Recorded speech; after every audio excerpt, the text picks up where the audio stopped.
Say together, and so it is. Well, good morning, everyone, and thank you for being with us and successfully navigating the change of the clocks last night.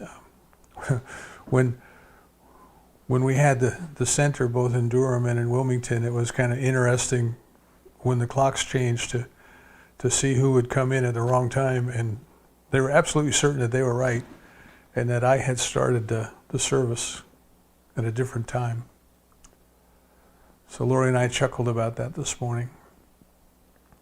So I didn't realize yesterday when this topic came to me, as I said in the email, I was out blowing leaves yesterday off the driveway, and it was the third time this week I had to blow leaves off the driveway because they're coming down in abundance. And this idea of the change of the seasons, and what we can learn by observing nature and how easily nature participates in the change. Nature requires the change. It embraces the change. And that's the idea that kind of came to me for a theme for today. And then I realized that the clocks changed last night. Lori reminded me before we went to bed, the clocks changed last night. And it's kind of interesting because when I turned on the computer to just kind of check my emails and stuff this morning, one of the news articles that popped up was how people are against daylight savings time. They're against it. We don't need to mess with the clocks. There's always this, twice a year, there's always this discussion in the press, of course, and they have to have conflict. They have to have controversy to make things interesting, or at least they believe that. But I sit here and I like to get up when I can before the sunrise and put on a webcam view of New York City, because Lori and I both grew up there and we worked in Manhattan.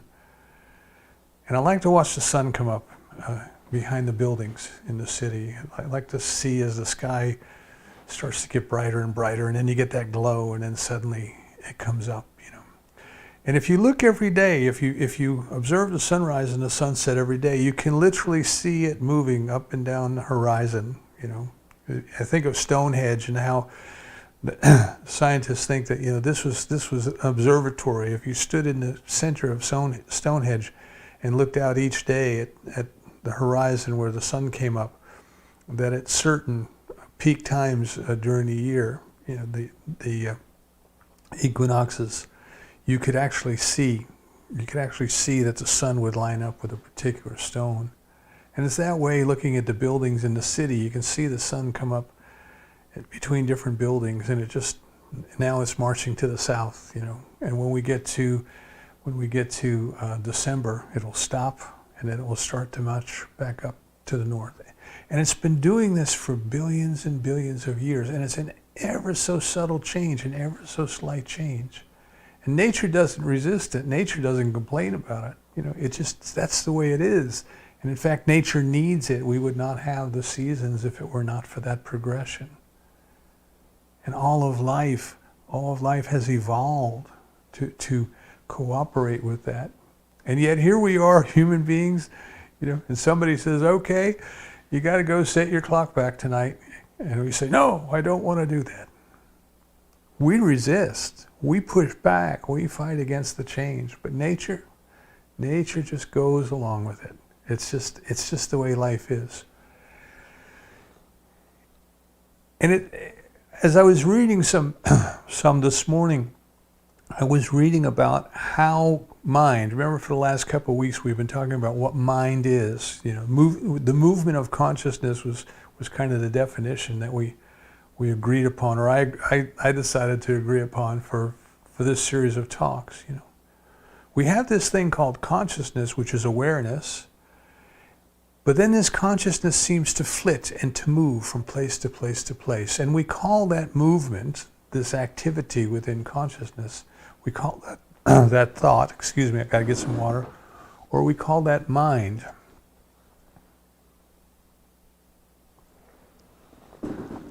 So our mind is jumping. We call it our mind, and yet if you had to prove it was yours, you probably couldn't do it. Science requires you to be able to weigh it and measure it and touch it. How are you going to do that? We have an experience. No one can argue that we each have an experience that we identify as our mind. But is your experience of mind the same as my experience of mind? Okay? Tough philosophical questions. But mind tends to go to extremes. In an untrained mind, let's put it this way. Remember, Dr. Holmes said trained thought is more powerful than untrained thought. When we were talking about happiness in the Dalai Lama, he said that we can be happy, but we must train the mind. Okay? So we have this activity flitting from here to there, and it loves to go to the extremes. We're for it or we're against it. It's one way or the other. Look at the polarization in politics in our country. Turn on the social media and look at the different posts that come out, and people are adamant. They're either this way or they're that way. But mind tends to go to the extremes, and tends to need rivalry or conflict. Remember, it started out saying the media twice a year, they have to have some conflict in there. People are against the clocks going forward, and they're against the clocks going back, and maybe they're for them going forward, but against them going back, and people have to have something to argue about. But just be aware, if you become an observer of the activity of mind, and the place to start is with you. It's easy to see it in somebody else. Maybe you want to start with somebody else. But eventually you have to do it with you, because that's the only place that's ever going to matter if you're going to grow, if you're going to change. Right? But again, we do that, right? We tend to be adamant about somebody else changing. They're the ones that have to change, not me. See? And all of this time, what we are doing is we are deflecting. And we are avoiding what we must do, which is to train our mind. So where is the resistance to change? Where is this resistance to change? Nature doesn't resist change. Nature accepts the change. Nature requires the change. Nature joyfully, if you can think of joyful trees, Bob Ross comes to mind with his happy little trees. But they don't resist. Nature does not resist, you see. It just is. That's the way it is. We as human beings resist. We resist the change of the seasons of our life. But where do we resist? Not in our physical bodies. Your body doesn't really care that the sun comes up a few minutes later or a few minutes earlier every day. It gets used to it, gets acclimated to it. In the olden days, before we had timepieces and we had time schedules and we had time zones and all those things, people got up with the sun and people went to sleep with the sun. When I first moved to Hickory, North Carolina in the 1970s, there was still a lot of farm communities, and there were a lot of people that I knew and I worked with who had been raised on farms. And some of them still went to bed. As soon as the sun went down, they went to bed. They didn't turn on the lights. They didn't use electricity much, didn't watch TV. Sun went down, they went to bed. Sun came up, they got up. Didn't matter what time the clock said. They lived their life by the sun. So you can kind of conceive that when we lived our life in harmony with nature, in accordance with nature, we couldn't argue about the clocks going forward or the clocks going back. So time, as we know it, right? Time is an invention of the intellect, an invention of mind. We had to have that when we started to communicate with one another. We wanted to make appointments and meet one another. Ships needed to know what time it was so they would know where they were as they crossed the ocean. So as human beings kind of moved out of that little farming community that we came from, this agreement of time became necessary. But it's entirely an invention of the intellect. Yes, the sun comes and yes, the sun goes, but the way that it's measured, right, that is something that the intellect does, and that is something that the intellect can resist. It can resist change. So this morning we're talking about the change of seasons and what we can learn about our spiritual growth from nature. See, What can we learn if we take a deep breath? I love that idea. Just take a deep breath, because that pauses the thinking. Take a deep breath and think about how magnificent this world is in which we live. How amazing this world is in which we live. How beautiful this world is. We were talking before the service started about the weather and the rain, and we haven't had a lot of rain here where I live this year.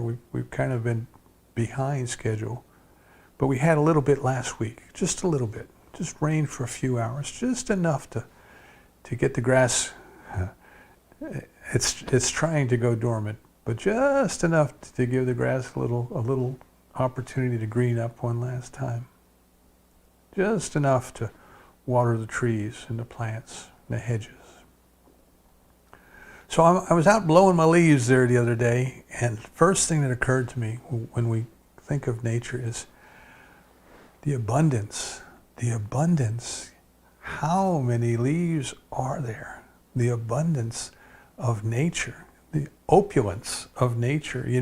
In the spring, the trees put out their pollen, and the cars here turn absolutely green.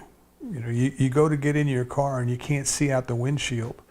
And then you turn on your windshield washer and it just smears this green pollen everywhere. And you got to stop and get out and get some more water. Scrub that windshield off, because there's so much pollen, And if you think about how much pollen it takes to actually fertilize another plant, it's just a tiny bit. When they do it in the greenhouse, they use a Q-tip, and they just dip a little Q-tip in the pollen and dip a little Q-tip in the other plant, and that's more than enough to fertilize it. How abundant is life? How many millions and billions of leaves come down every fall from the trees? And I think the first lesson we can take from this is the opulence, the abundance, the magnificence, the enormity of this thing we call life. If you take one acorn, if you live near oak trees and you have the acorns coming down, or the hickory nut trees we used to have, and the hickory nuts come down, and here we live by the amber trees. We have the sour gum balls come down everywhere, and they are something else. There's a bazillion of them, and they really tear up the lawnmower. But if you think of just an oak tree and an acorn, how many acorns does one oak tree put down? So I went to the oracle known as the internet this morning, and I found a definitive answer, which may be partially right. And it said that one oak tree can put down about 10,000 acorns in a year.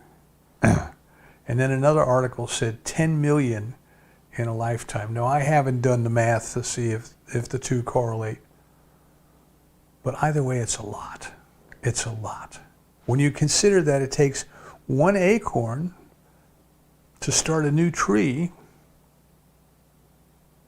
and each of those, whether it be 10,000 or 10 million acorns that comes down, could be another tree, and each of those can then multiply itself by, again, 10,000, 10 million, a big number. When you hold one acorn in your hand, you're holding an entire forest right there in that one acorn. And when you're holding the acorn in your hand, you're holding an oak tree in the form of an acorn. And when you go out and look at the tree, you're looking at an acorn in the form of the tree, because the acorn and the oak tree are the same. They are two different expressions of the same form of life. So we contemplate the abundance of nature. We contemplate how many leaves, how many acorns, how many trees are there on this earth? How many stars in the heavens? How many grains of sand? Dr. Holmes asked us to consider how many grains of sand can you hold in your hand? The stars of the heavens are too numerous to count. I'd love to go look at the pictures from the Hubble telescope on the internet. The sky is just dotted with light. And each dot may be a galaxy containing millions of stars. How many millions, how many billions of stars are there in this universe?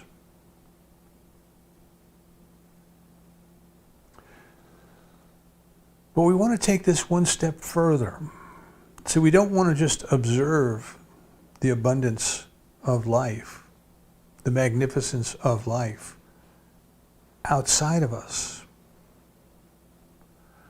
We want to recognize that we are part of that we are one with that same intelligence that works through all of nature created us out of itself. Since everything that it creates in abundance. We have been created out of that abundance. Abundance is our very nature. And we look at that and say, well, but what about my needs? What about, I need money to pay my bills. I need this, I need that, I need the other thing. And I love the words in the New Testament. The apostles were talking to Jesus, and they said, hey, we've got a business to run. We've got a fishing boat we have to keep maintained. We've got nets we have to repair. We've got families to support. We've got all of these practical things that we need to take care of. And you keep talking to us about these spiritual things. And his response was, the Father in heaven, Spirit in heaven, the Creator, knows what you need before you ask. Seek first the kingdom, the presence of the divine. Seek first the presence of the divine. All things will be added. And when you pray, pray believing in your heart that it is so and it shall be so. To my way of thinking, he was telling them, don't forget that you are part of this magnificent system and the intelligence that knows how to provide for the trees, that knows how to provide for the birds, for the lilies of the field, for the birds of the air. It knows how to provide what is appropriate for you and I. If we contemplate how this all happens, we don't know. We don't know how this all happens. But we have opinions. We have opinions. Scientists have opinions. Philosophers have opinions. We have opinions. The unformed energy takes form. Energy becomes matter. Matter changes forms. The dust of the earth becomes the leaves on the trees. Leaves on the trees come down and they become the dust of the earth. They rot on the ground, they become food and nutrients for the tree, and they go back up and they become leaves again. And there's this recycling and repurposing, if you want to consider it that way, of this invisible energy that takes form and releases form and takes form and goes back to energy. So what we are looking at when we are looking at the magnificence of the trees is even more magnificent than just observing the seasons. We are seeing literally the invisible energy of the sunshine being stored temporarily in the tree.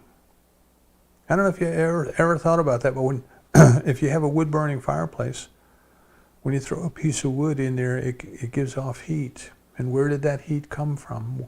Is that the energy of the sunshine that was stored temporarily in the form of the wood, that now it gives up the form of the wood, it releases the energy, and it warms us. It's almost like a tape delay of sunshine. It warms us. The invisible energy becomes visible, takes the form that is appropriate. When that form has served its purpose, it releases that form.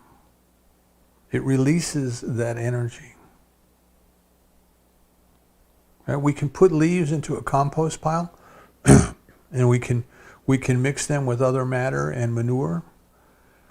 And if you've ever done that, even through the midst of the winter, you can go by and see steam coming off of that pile.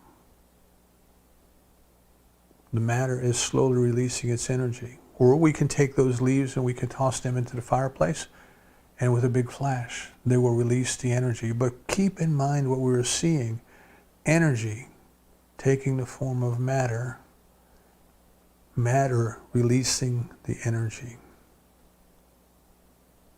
And we have to consider then that what we need in our lives, everything about our lives, is energy becoming matter, taking the form that is appropriate for us at the time that we need it, and then releasing that energy. And it makes no difference to the universe whether it be a loaf of bread, or wheat plant, a dollar bill.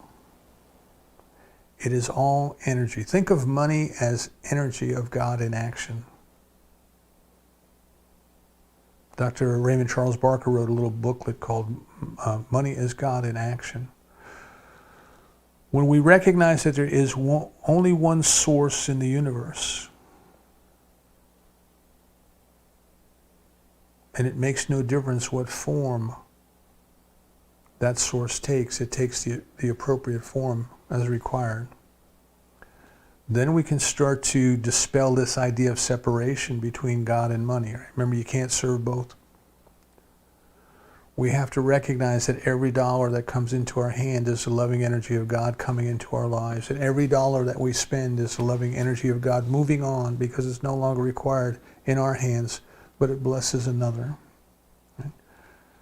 Eric Butterworth, in his book Spiritual Economics, encourages us to think of money as this energy coming in and going out, coming in and going out. So the first lesson from the trees is abundance, abundance, abundance. Can we look at nature? Can we contemplate the abundance of nature? And can we recognize that that is the truth of our being as well? And this again is why in the New Testament people were told that the lilies of the field don't work, they don't toil, but they're dressed as beautifully as anyone in Solomon's temple. The birds of the air do not sow, but they reap. What they needed is provided for them. What they need is provided for them. The second thing that we can observe from the changing of the seasons is how easily the trees let go. The leaves have served their purpose for this year.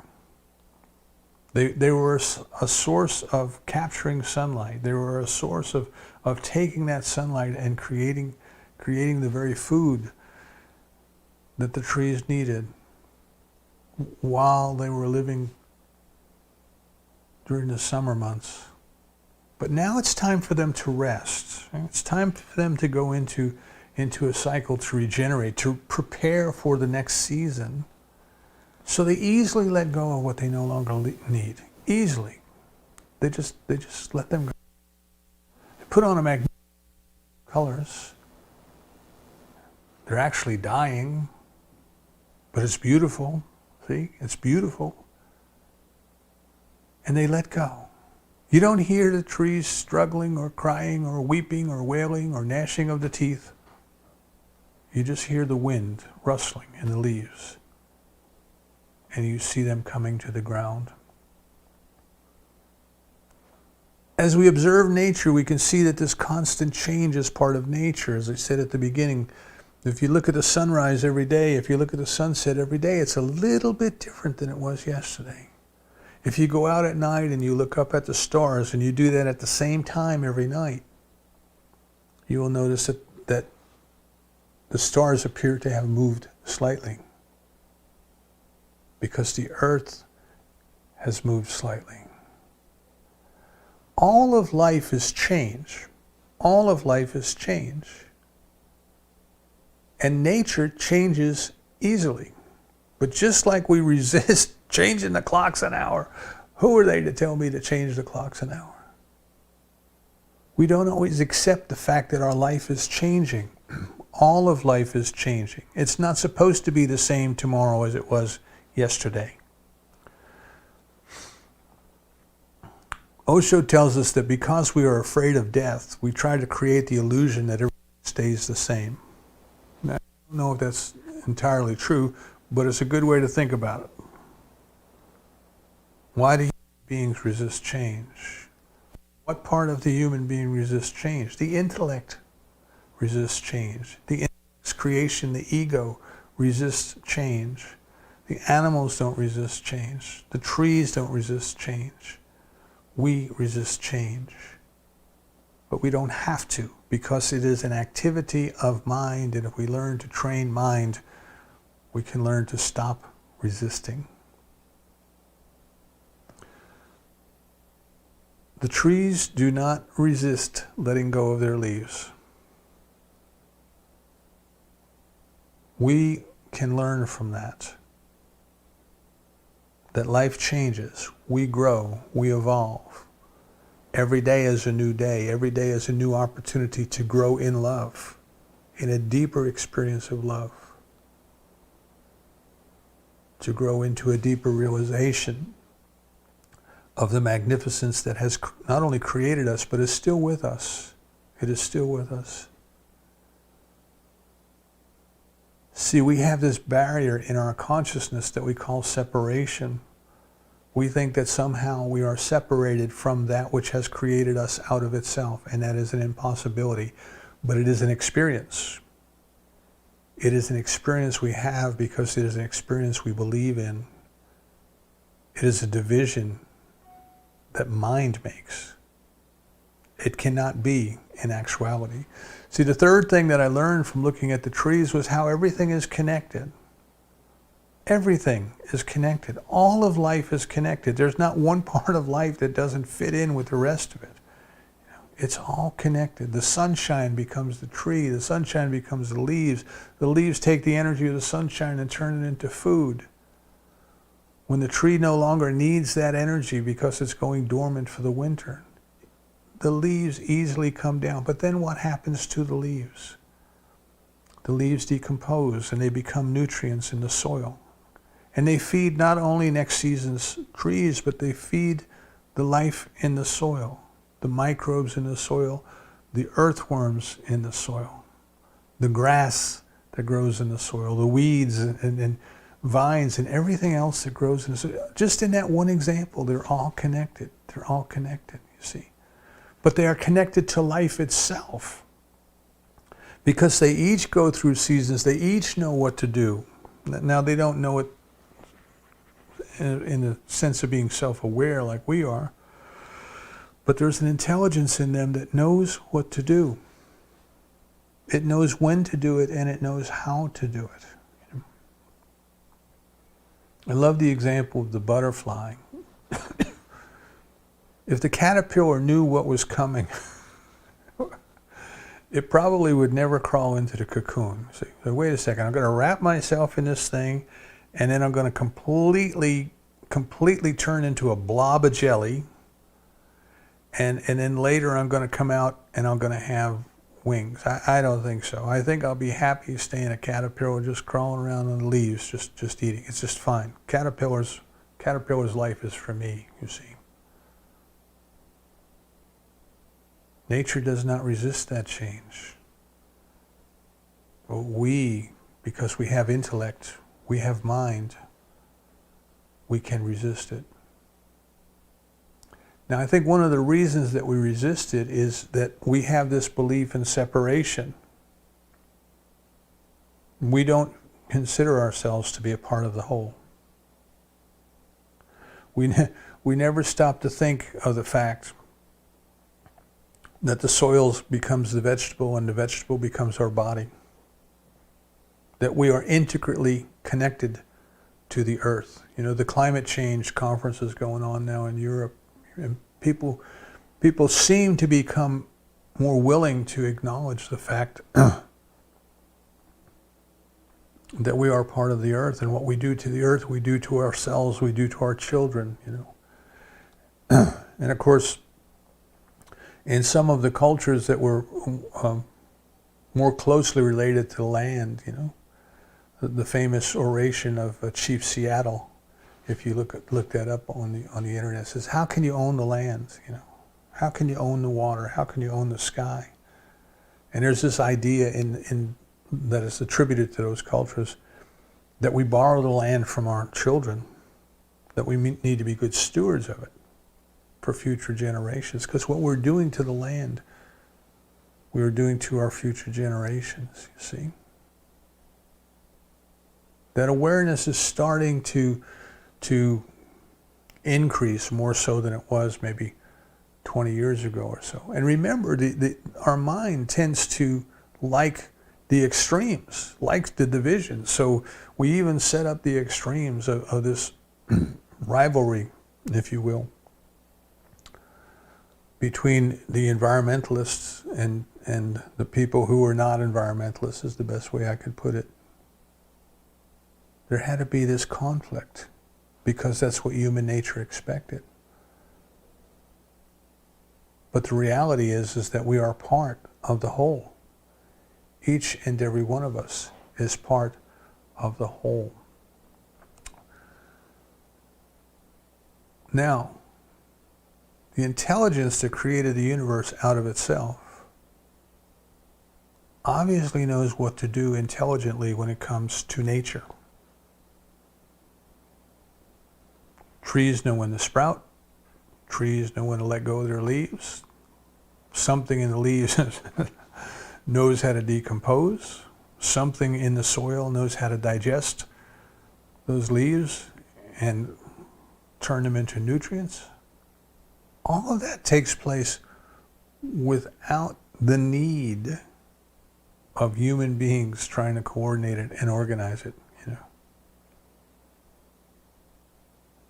Remember when I was a kid in high school and somebody read a book, dangerous thing for high school kids, read a book and said that at that time, which was the early 60s, that if you took the human body and reduced it to all of its chemical components, it was worth no more than like $1.68 in those times.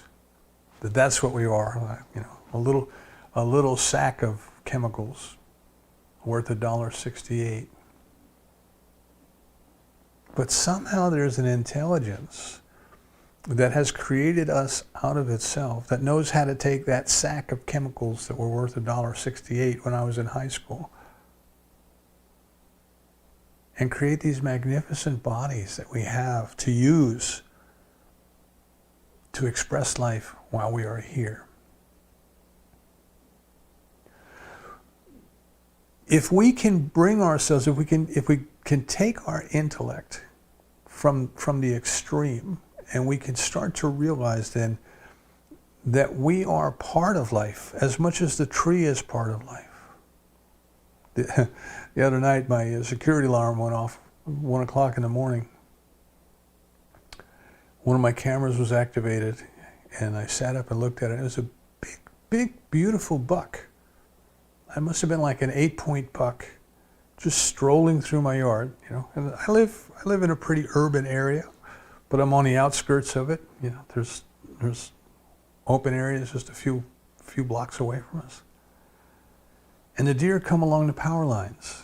They follow that natural area along the power lines, and they come into the neighborhoods at night, and they wander around, and they eat our hedges and plants and other things.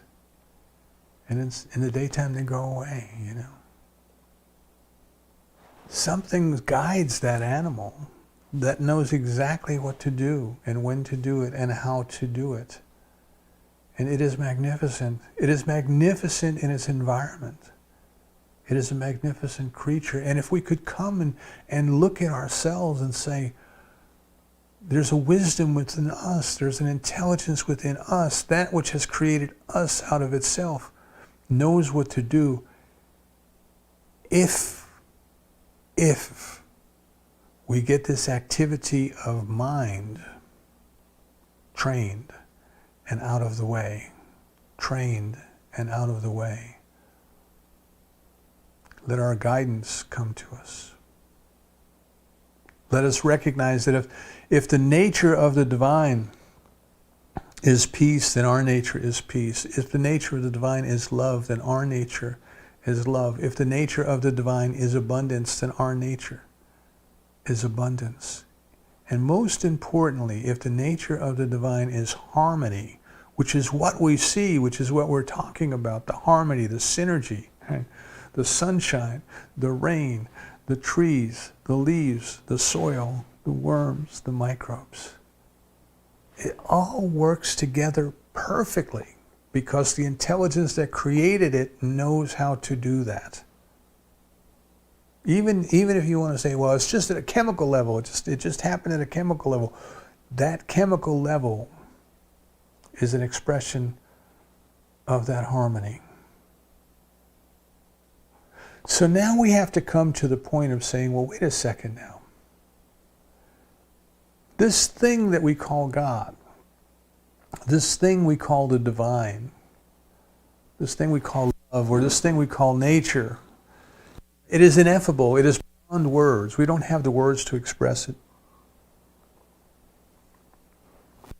Yet it is. And I love the quote from Meister Eckhart. He says, theologians argue, mystics agree. And the mystics agree that this thing is one. It is unity. It is unity. It is never separated.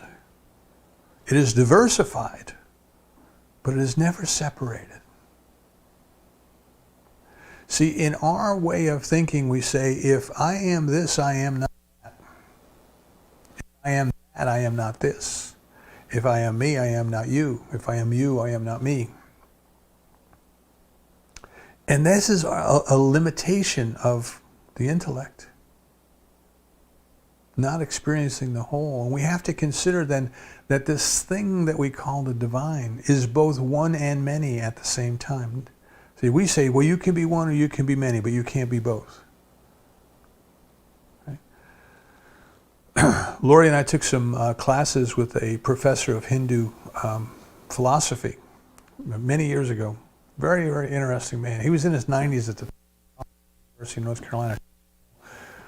Dr. Chubb, C-H-U-B-B, was a fascinating man. Talking about logic. And in the Western logic, we think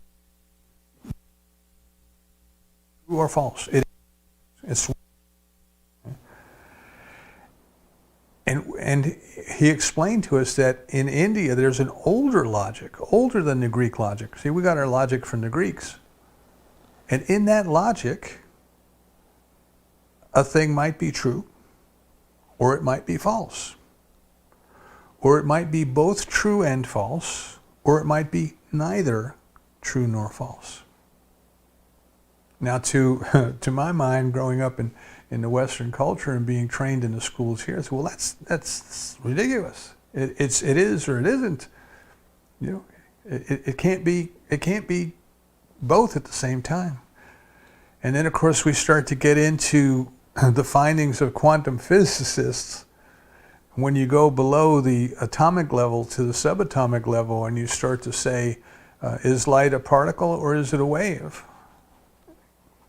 You know, look up, Google the double slit experience of Thomas Young, no relation.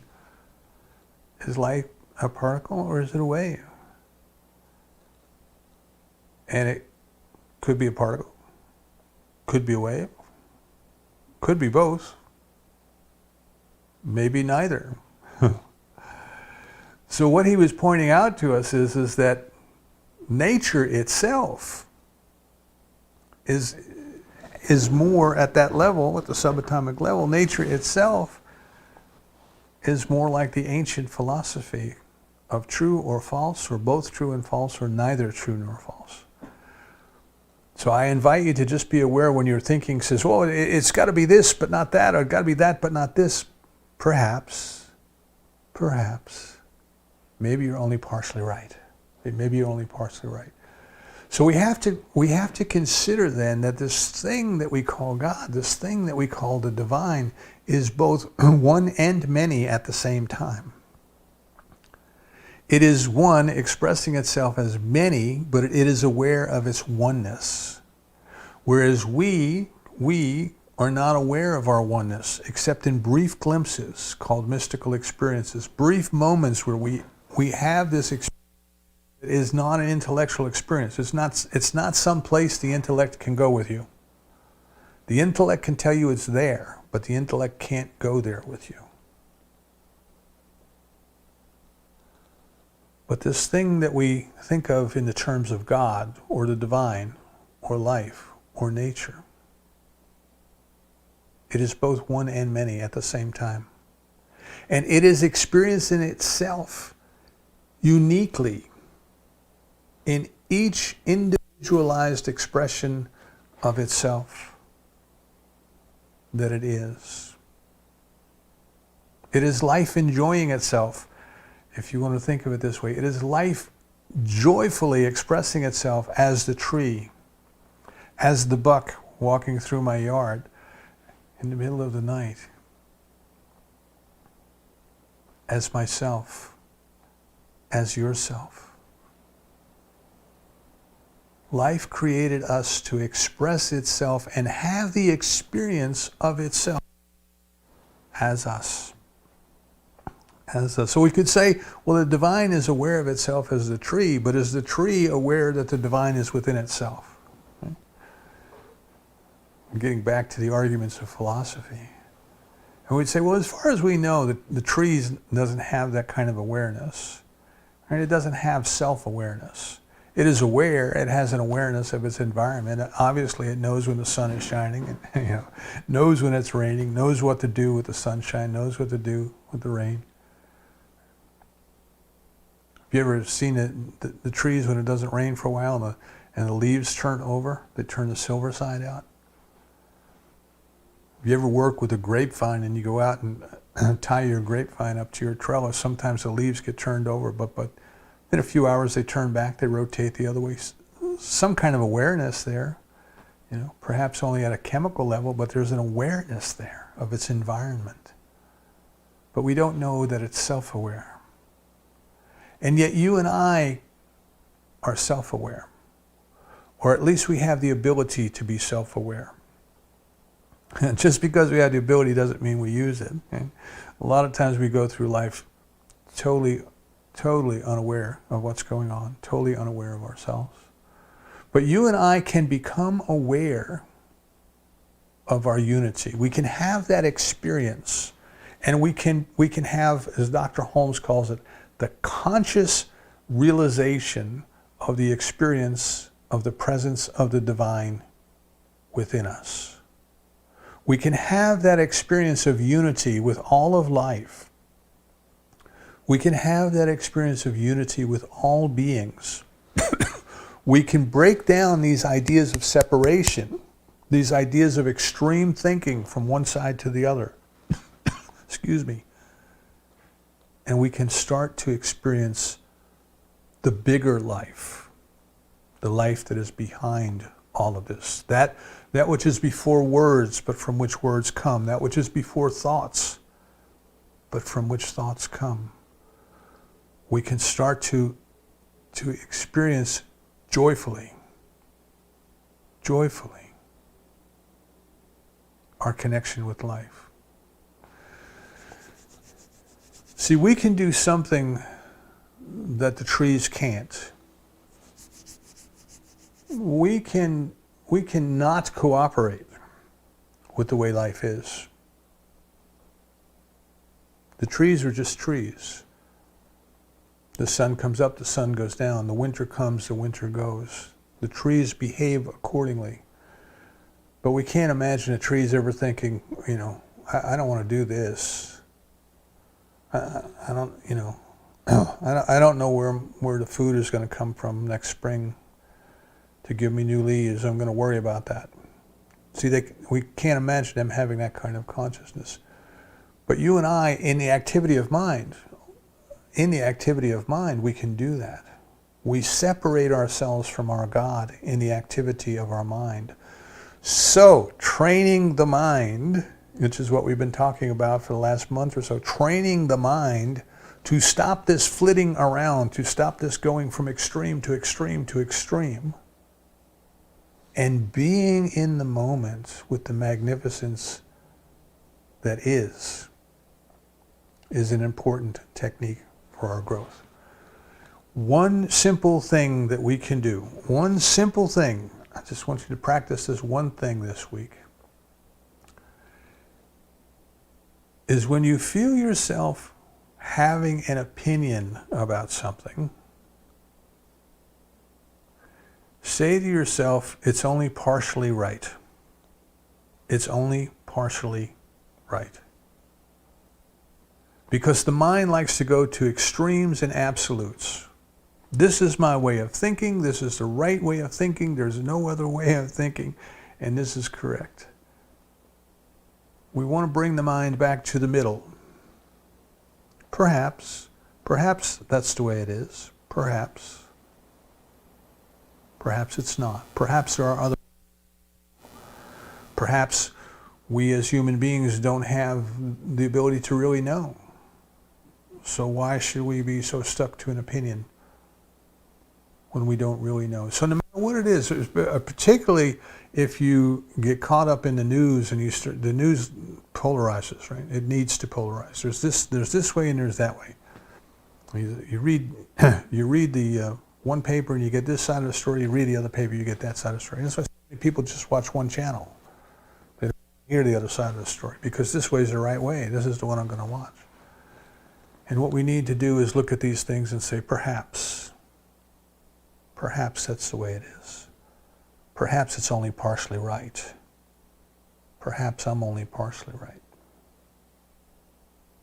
Perhaps there's a different way of thinking. If we can get the mind away from the extremes, if we can get the mind to the middle, right? Buddhism teaches the middle way, right? And the story with that is, if you try to play a stringed instrument and the strings are too loose, the music won't play. If the strings are too tight, they will break and the music won't play. And it said that in using that parable, the Buddha said, anybody can pick up an instrument and play, but it takes a master to be able to keep the strings tuned to the middle.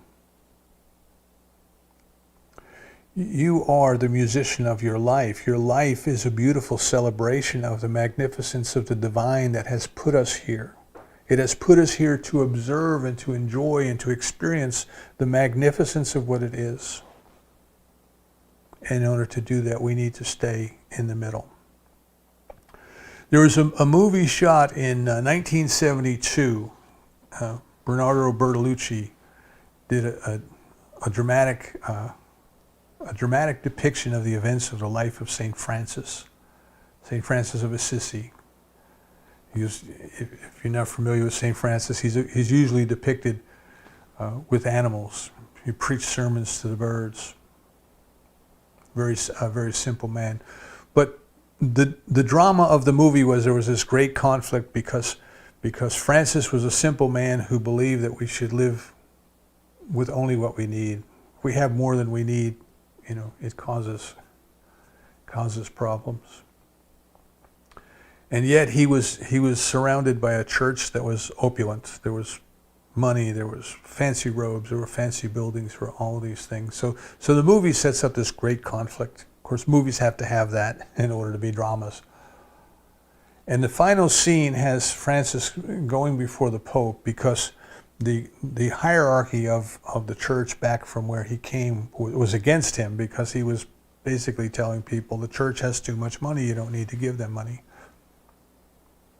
So the climax of the movie has him walking into this great hall for his audience with the Pope, where he can either be blessing or he can be cast out. And the Pope played by Alec Guinness in the movie. The clip is on YouTube if you Google it. It's St. Francis meets the Pope. It's like 6 minutes long. And Alec Guinness's character says, well, And Francis starts off and he says, well, you know, he says, I've spent a great deal of time observing the larks as they fly about my town. He said, you need so little, a few drops of water and a few berries. And they soar heights. And I was just wondering if life wouldn't be better if we as human beings only took what we needed. You know, if we too could soar, if we didn't get caught up in the entrapment of all of the riches and everything. And Francis's character says to the Pope, I've come here for your advice. And Alec Guinness, as the Pope, says, what advice could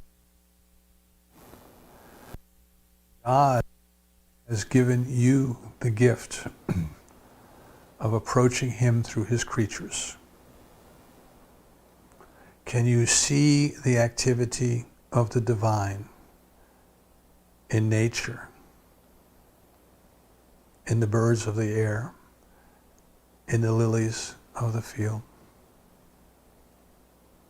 Can you get the activity of your mind to stay in the middle long enough to recognize that you too are part of this?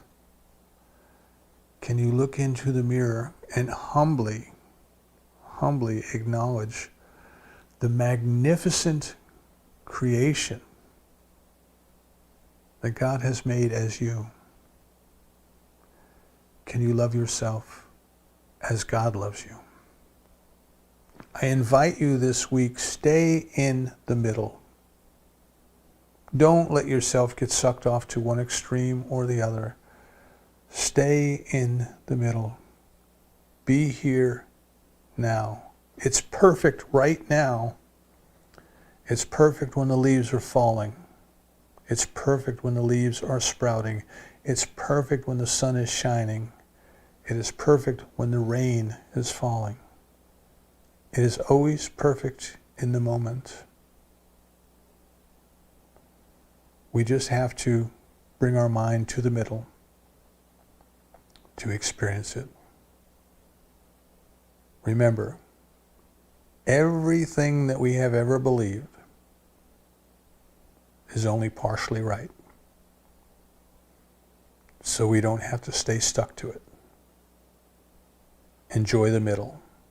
And so it is.